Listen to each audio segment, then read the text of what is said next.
को अंतिम चेतावनी दे दी, करेंगे या मरेंगे, क्विट इंडिया, अंग्रेजों, भारत छोड़ो।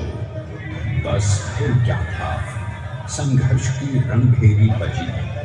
3 सालों के लिए सरदार पटेल को भी सत्याग्रही नेताओं के साथ जेल में ठूंस दिया गया।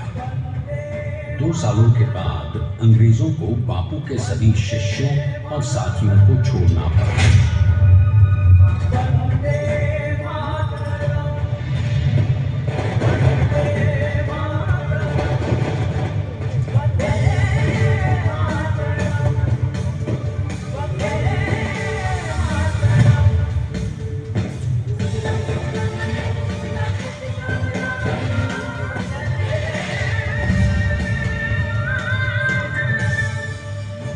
स्वतंत्रता के स्वप्न के सच होने के साथ अब सरदार पर कई एक नई जिम्मेदारियां थी। आने वाली आजादी की तैयारी और एक नए भारत के लिए नए लोकतांत्रिक संविधान की संरचना। जैसा उनके साथी ने खुद कहा था, सरदार ने ही 6वीं हथौड़ी लेकर एक नए भारत को उकेरा है।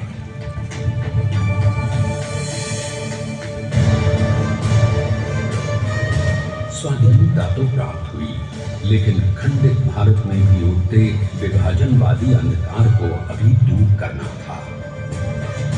जब देश के खंड खंड होने का भय उत्पन्न होने लगा, तो सरदार ने निर्भय होकर खुद अपनी केंद्र सरकार और साथियों को भी चुनौती दे डाली और जम्मू कश्मीर को बचाने के लिए सारे देश का आकाश वायुयानों से भर गया।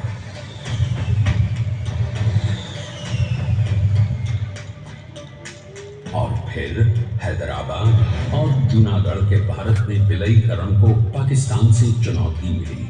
सरदार चाहते थे कि देश की 1 इंच धरती अब और विभाजित नहीं होनी चाहिए।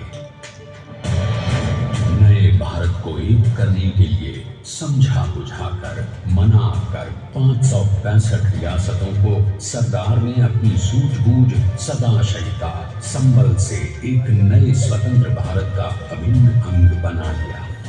हमारे इतिहास में अखंड भारत के पुरुषार्थ का ये एक महानतम अध्याय है।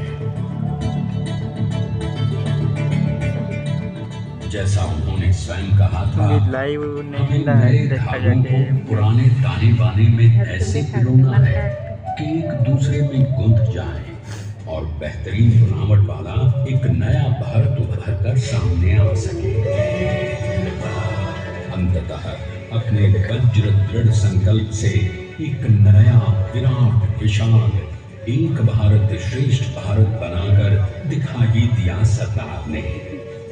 संसार के सबसे बड़े प्रजातंत्र के शिल्पी को प्रणाम करने के लिए देश ने बनाया है ये समर्थ स्मारक। स्वाधीन भारत को समर्थ भारत में बदलने वाले सरदार पटेल को समर्पित प्रेरणा तीर्थ भी है। प्रधानमंत्री श्री नरेंद्र मोदी के नेतृत्व में बनी विश्व की इस विशालतम प्रतिमा के सामने आकर सारी दुनिया जैसे स्वयं ही नतमस्तक हो जाती है।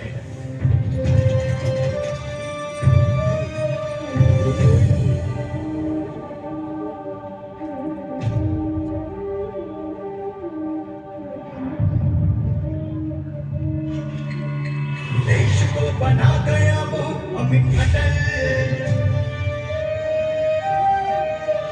बना सका उसे न कोई शत्रु दल।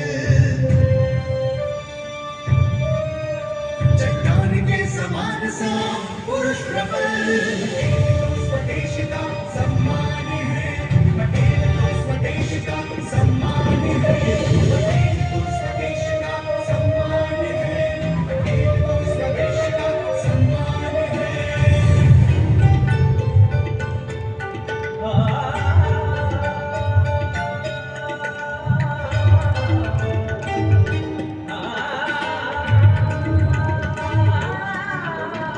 ऊंचाइयां आकाश को छुए,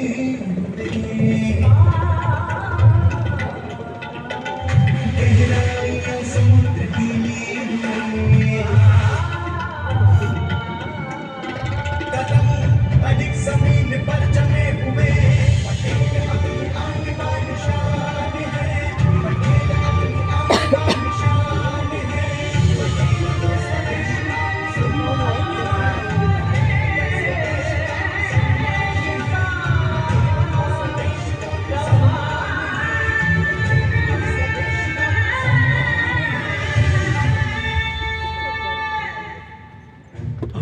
देखते हैं कि अपने लौह पुरुष को श्रद्धांजलि देती